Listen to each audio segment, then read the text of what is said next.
सोलापूरच्या बार्शी तालुक्यातही पावसानं हजेरी लावली आहे। तडवळे ग्रामस्थांचा संसार उघड्यावर आलाय। तडवळे ग्रामस्थांवर रात्र जागून काढण्याची वेळ आली आहे। गहू, ज्वारी, मका ही पोती भिजलेली आहे। यावेळी शेतकऱ्यांना अश्रू अनावर झाले। तडवळे ग्रामस्थांच्या व्यथा आमचे प्रतिनिधी विश्वभूषण निमये यांनी जाणून घेतल्या। पाहुयात त्या ठिकाणची परिस्थिती।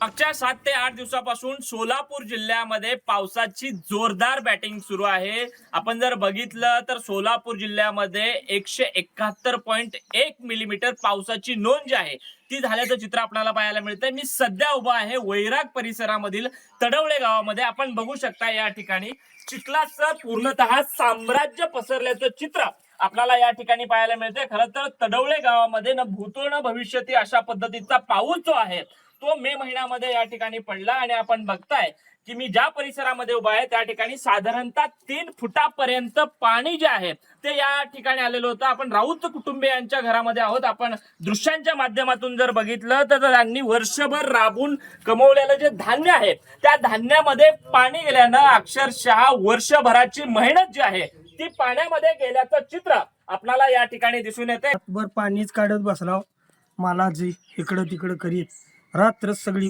अशी नाशी उजळली। हे बी दुसरे ध्यानला सालभर केलेले कष्ट सगळं वाया गेले, काही राहिलेलं नाही। विश्वभूषण लिमये, साम टीव्ही न्यूज, सोलापूर।